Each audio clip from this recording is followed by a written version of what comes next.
What is up, internet world, and welcome back to Accelerate. My name is Mike, and the man behind the camera is Ian, and today we bring the 2024 Subaru Crosstrek.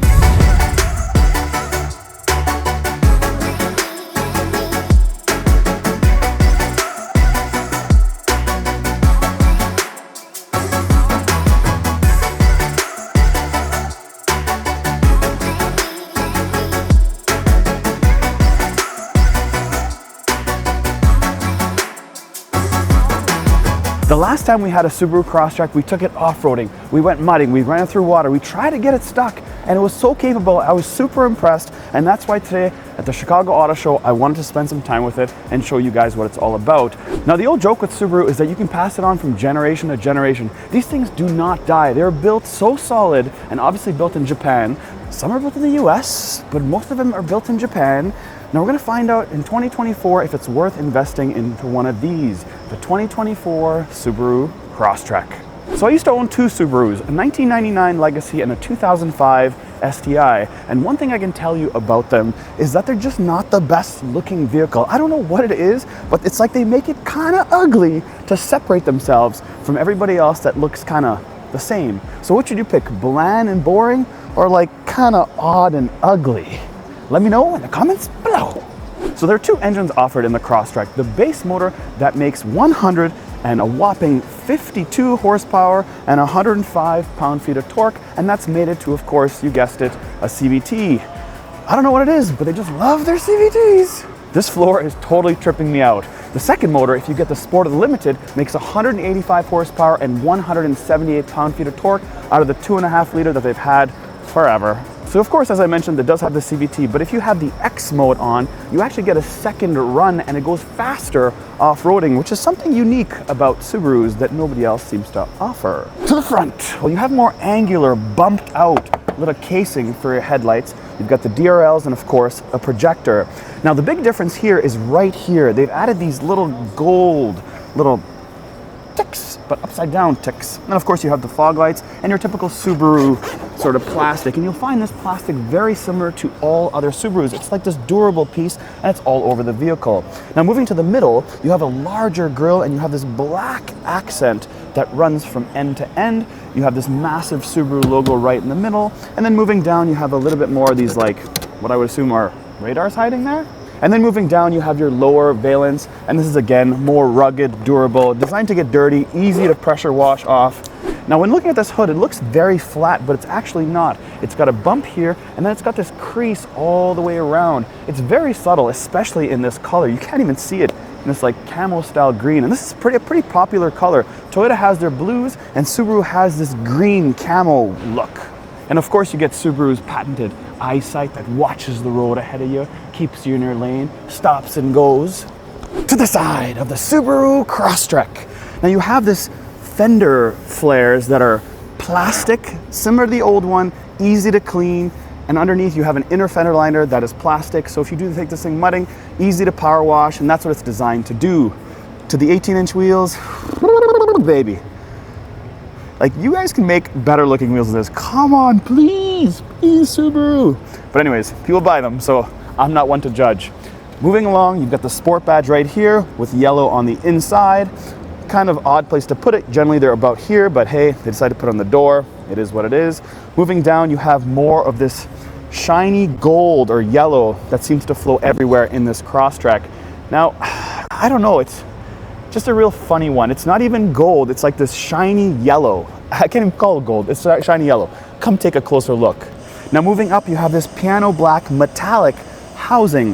Now there's no cameras on the side of this thing, so it tells you that there's no 360 cameras because it doesn't have one on the front, not one on the side, just the back. Now the Chicago Auto Show has a set to make you feel like you're in the wilderness. So when you hear that noise, well, something big's about to happen. Now look at these roof rails, they're totally different. They don't want to go with your typical roof rail that goes from end to end, that's smooth and subtle. This is big, bulky, and, you know, off-roady. Now when the key's in your pocket, you can walk up to the handle and touch the front one. When the key's in your pocket, it will not work in the back. You have to unlock the front first and then go to the back. Do you expect any chrome in the Subaru? Well, you're not getting any. There's none on the top, none on the bottom. It's more of a satin finish, a satin graphite finish, if I'll call it that. Something weird about the design of this is the way they flared these fender flares. Look how kind of oddly shaped it is. It's not symmetrical. The only thing symmetrical about this is, well, they're all-wheel drive. To the back of the Subaru Crosstrek. If we start at the top here, you will see it has more of that black metallic finish at the top on this little spoiler. You've got your third brake light, and then you have these extensions from end to end that surrounds the rear glass. It's not in black, it's more in this silver outline color. Now moving down, you have more of this metallic black, which is strange because this is going to get super scratchy. I can see the scratches already in this plastic right there, but I guess they wanted to make some sort of statement in making it look a little bit different than the last model. But take a look at these taillights. Again, more crab claws. Crabby. And then moving below is where your camera is. That is your rear view camera. And then moving down, you have your Subaru badge, symmetrical all-wheel drive. And on this side, you've got your Crosstrek with the sport badge in yellow. So in continuing the vibe of the all-four corner with the yellow, there you have it. It stretches the bumper from end to end. You've got this massive, huge reflector right there. And then coming across, you've got this valance. Again, easy to clean, hard plastic, the stuff you'd expect from a Subaru. In the trunk of the Subaru Crosstrek, and yes, I do fit it. There's the same amount of room as there was last time. There's no difference in terms of space. Fits me. It's your typical hatchback trunk. Now it does have 8.7 inches of ground clearance, so that means it's going to be a little bit higher to put some of your stuff in if you're carrying it and putting it in. Like look where I'm standing, it's right up to my hip, just a bit below my hip. You have to put it in like this. Now they have added this cool little touchback here on this rear sill, a little bit of mountainous designs with your little vehicle right there, which I assume is a Subaru. Now most of the segment does not have a powered trunk, and again this one, following suit, doesn't have one either. Back seat of the Subaru. Ooh, look at this fancy interior. It's got these like ninja stars. Boo, boo, boo, ninja stars. Check this color out again. Yellow, but this is a better yellow. This is more goldy. I like the way this color looks than the yellow on the outside. So when you first step into the back seat, you have the same sort of mountainous design on this plastic here, designed to maybe brush your boots off before you get into the interior. And then again, you have this Ninja Star interior with this yellow, as I mentioned. Do the seats fold down? Well, of course they do. I pull this handle up and voila, 60, 40. Does it fold flat? Yes, it does. Put this back up. Yes, it looks very basic. Yes, there's some color differences, but it's right here that's important. Look at the softness of my hand pushing this down. That is nice and gooey, which is good to have because the elbows are important. Otherwise, when you get old, she hurts. Now moving down, there is no panoramic sunroof in this Subaru. This simply has a regular sunroof. But as far as connectivity, when you're in the back seat, you've got a USB at 2.4 amps and a USB-C at 3 amps. Clearly indicated. There is no climate control back here, but again, this segment does not have it.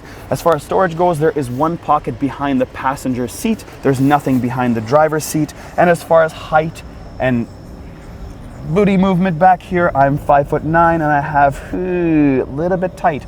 If you're 6'1", this is going to be a little bit snug for you, if I'm being honest. As far as legroom goes, well, I've got enough of that. And then how about right here when I pull this down? Do I have cup holders? Yes, I do. 2 of them. How about the softness? Well, nice and soft. Good quality interior. Nothing to complain about back here. So if we start off with the door panel here, you have this carbon style trim that flows from the door panel all the way across. But in the front seats now, you actually have some sort of fabric, where in the back it's all plastic. So you do have the stitching, the yellow stitching or gold stitching throughout the front doors, as well as on the door handle right here. And again, more gooey stuff for my elbows on the door panel. As I move along, again, all very similar. They have tightened up the front dash a little bit, but we'll get to this in a minute. Again, more carbon trim that seems to flow from end to end. When I move up, you've got skinnier, thinner vents to make this feel more luxurious, because that seems to be the thing that the luxury cars are doing, making very skinny vents. Now moving over the driver's display, there is no heads-up display. You do have 2 analog gauges and a 4.2-inch center display that basically just shows you all your basic information. Now moving on to the meat and potatoes, which is your center infotainment, is an 11.6-inch screen. Again, it's a lot of touch going on. Everything is mainly controlled by this screen.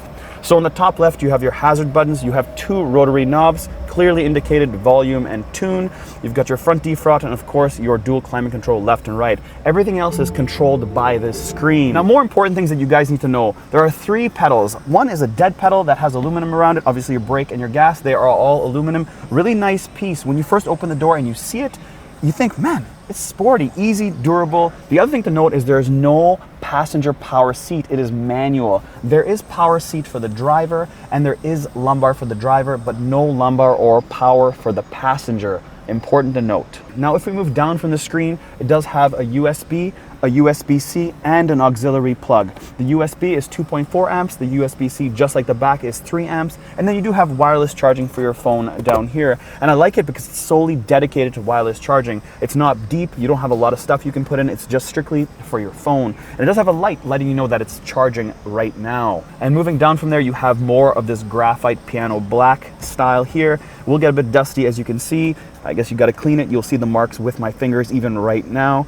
It does have park, reverse, neutral, and then of course manual and drive, all from the shift knob. They do have this little nice carbon sort of style like they do on the trim with this gold yellow stitching all the way down. Very basic, but again, she's a Subaru. Now moving down from there, you have electromechanical parking brake, a blank button, which I assume is hill descent right here. And then of course your heated seats. In typical fashion, they are buttons you can push down, and people like these buttons so they can feel what they're getting. So I like that Subaru has kept these and not put it in the display like pretty much everybody else. So there are two big cup holders along with your cigarette lighter that has 120 watts worth of power. There's a little slot here to put coins or any sort of little fidgets if you want, or little treats you can hide down there. And then as far as your center armrest, it does not slide backwards and forwards. It does have the gold stitching. As far as softness, it's almost as good as the armrest on my left side here. And how deep is it? Well, yes, it is deep enough. Last but not least is this heavy steering wheel. It does have, again, the gold yellow stitching into it,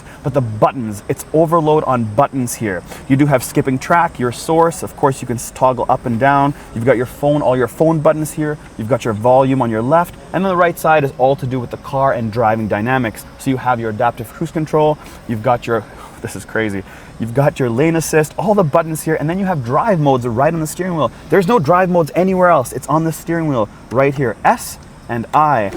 So thanks for joining us at the 2023 Chicago Auto Show to talk about the first look of the Subaru Crosstrek. Now the question is, would you buy one of these bad boys, or would you buy a Honda HR-V? Totally different classes in some respect. This is way more off-road, that is slow, but they say much faster.